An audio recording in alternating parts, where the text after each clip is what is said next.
Hello everyone, आप सभी का स्वागत है आपका अपना यूट्यूब चैनल आर के क्लासरूम बाय राहुल में।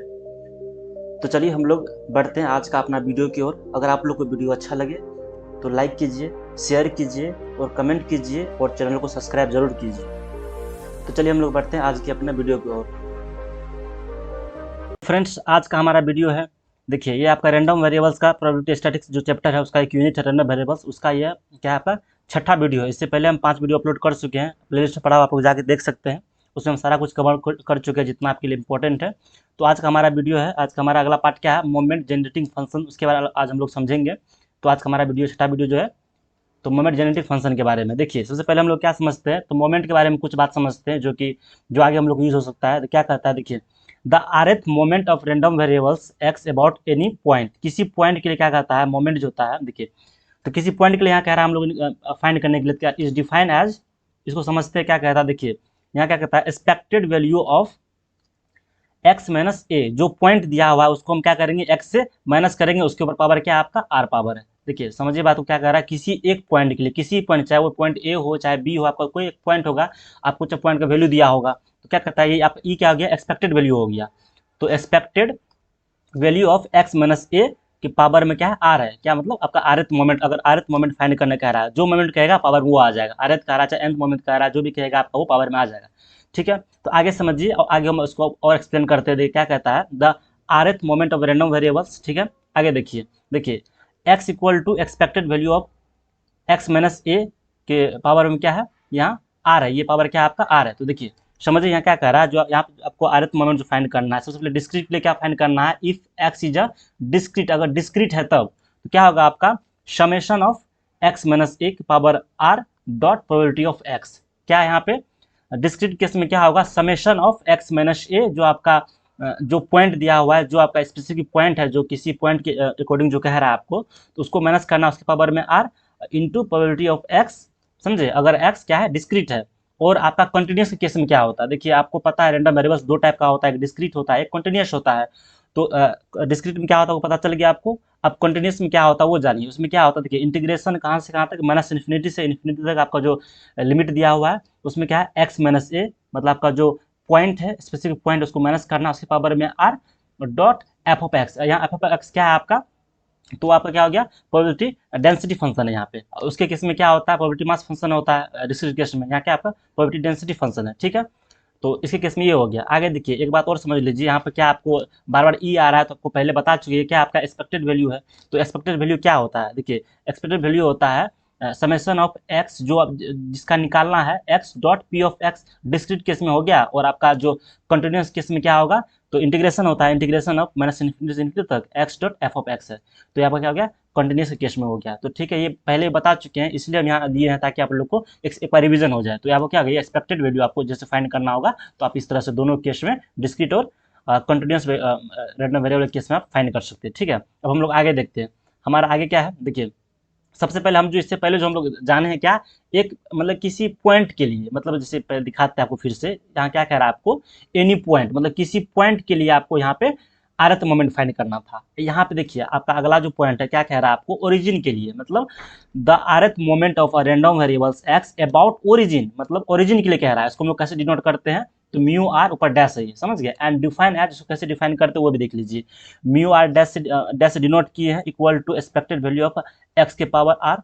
ठीक है, इक्वल टू, अब ओरिजिन का अगर बात आ जाए तो कैसे लिखेंगे यहाँ पे ओरिजिन लिखते क्या होता है समेशन ऑफ एक्स के power R dot P x, ये डिस्क्रीट केस में हो गया। और अगर कंटिन्यूस केस में क्या होगा आपका इसका इंटीग्रेशन होता है, तो माइनस इन्फिनिटी से इन्फिनिटी इंटीग्रेशन हो गया एक्स के पावर आर और F of x D x. तो क्या हो गया ये आपका कंटिन्यूस केस में हो गया। यहाँ पे क्या है आपका एक्स के पावर में आर है।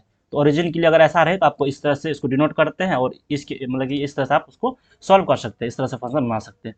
समझ गए, देखिए ये सब फॉर्मूला पार्ट है इसलिए हम बता रहे थे ताकि आप लोग क्वेश्चन जो आगे हम सॉल्व कराएंगे उसमें आप लोग को दिक्कत नहीं होगा, ये सब पॉइंट आप लोग को यूज होने वाला है क्वेश्चन में, लॉन्ग क्वेश्चन करेंगे उसमें यूज होगा।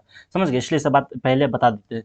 ठीक है, यहाँ तक हो गया। आगे देखिए आगे क्या कहता है क्लियरली, देखिए म्यू वन डैश जो इक्वल टू क्या है एक्सपेक्टेड वैल्यू ऑफ एक्स है। ये जो आपका म्यू वन डैश है यहाँ देखिए ये किसके इक्वल है, एक्सपेक्टेड वैल्यू ऑफ एक्स है, इसके इक्वल है।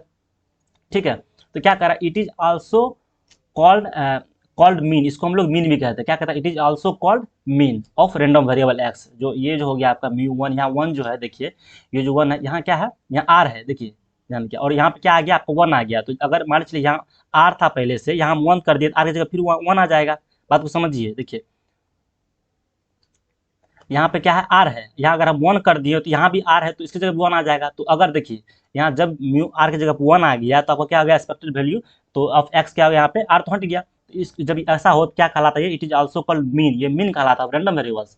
तो इसको कैसे डिनोट करते हैं, it is denoted by mu और एक्स बार। ये सब बात याद रखिएगा, कहीं पर अगर आप इस तरह से डोनेशन डिनोट किया हुआ आ गया तो फिर आप लोगों को प्रॉब्लम ना हो। तो क्या कहता है, इसको हम लोग म्यू से और क्या कहता है एक्स के बार से डिनोट करते हैं, समझे। आल्सो देखिए मान चलिए यहाँ 1 आ गया तो ठीक है, आपका जो एक्स पावर क्या था, यहाँ कुछ नहीं, अगर यहाँ 2 आ गया तो आपका एक्स पावर क्या हो जाएगा, 2 हो जाएगा। देखिए यहाँ पे एक्सपेक्टेड वैल्यू में क्या है, एक्स है, पावर आर है, 1 आ गया तो 1 आ गया, और 2 आ गया तो क्या हो गया, 2 आ गया। तो इस तरह से एक बता दिए आल्सो, अगर हम लोग ऐसे भी इसको लिख सकते हैं या ऐसे कर सकते हैं, ठीक है।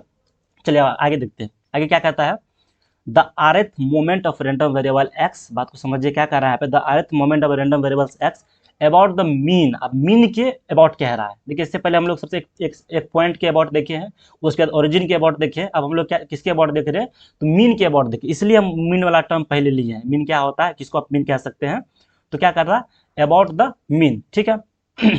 तो मीन कैसे हम लोग करते हैं, एक्स बार से और म्यू से डिनोट करते हैं, usually denoted by mu R. कह रहा है यूजुअली हम लोग इसको म्यू आर से भी डिनोट कर सकते हैं, ठीक है। तो म्यू आर इक्वल टू, तो एक्सपेक्टेड वैल्यू तो एक्स माइनस एक्स बार क्यों दिए, क्योंकि हम लोग क्या कह रहा है यहाँ पे, मीन के अबाउट कह रहा है। तो मीन को हम लोग किससे डिनोट करते हैं, एक्स बार से डिनोट करते हैं। तो एक्स माइनस एक्स पे बार और जो आपका पावर पहले से आ रहा है करके, तो पावर आर हो गया इक्वल टू। इसको फिर हम लोग दोनों केस में देखेंगे, डिस्क्रीट केस में क्या हो गया, सबसे पहले क्या देखे थे, किसी पॉइंट के केस में देखे तो वहाँ पॉइंट लिखे थे। ओरिजिन केस में क्या हो गया था आपका, ओरिजिन केस में क्या देखे थे यहाँ पे, तो ओरिजिन केस में जीरो कुछ वैल्यू नहीं आता था, हम लोग डायरेक्ट पी एक्स लिखे थे, x power R dot P x, ठीक है। यहाँ पे आपको क्या कर रहा है, यहाँ पे मीन के अबाउट कह रहा है, तो आप क्या कीजिएगा, एक्स माइनस आपका जो मीन है वो dot P x discrete case में हो गया, और आपको कंटिन्यूस केस में क्या हो गया, इंटीग्रेशन करना आपको माइनस से इन्फिनिटी तक, और एक्स माइनस एक्स बार तो और आर डॉट एफ एक्स जो हम करते आ रहे हैं डी एक्स। तो क्या हो गया, आप इसको ये कंटिन्यूस केस में हो गया, तो इस क्या हो गया, आपको तीनों केस हम दिखा दिया, आप ओरिजिन केस में मोमेंट क्या होता है, और क्या किसी पॉइंट के केस में क्या होता है, और आपका मीन के केस में क्या होता है। अब हम लोग देखिए पहले मोमेंट देख लिया, अब समझेंगे मोमेंट जनरेटिंग फंक्शन क्या होता है। देखिए क्या कहता है, द मोमेंट जनरेटिंग फंक्शन, जिसको हम एमजीएफ से भी एमजीएफ लिखते हैं, तो समझ जाइएगा ऐसे क्या होता है। तो moment generating functions of a random variable x about origin, पहले हम ओरिजिन के अबाउट देख रहे हैं, having the probability function F x, जो आपका ये है एफ एक्स जो है क्या है, प्रोबेबिलिटी फंक्शन है, समझ गए, is given by M X T, इससे हम डिनोट करते हैं, समझे, एम एक्स टी से इस तरह से हम डिनोट करते हैं, M X T equal to E के एक्सपेक्टेड वैल्यू ई के पावर में टी एक्स इक्वल टू, देखिए यहाँ पे आपका टी क्या है, आगे देखिए, सबसे पहले आगे देख लीजिए क्या कहता है, इंटीग्रेशन और summation being extended to the entire range of x.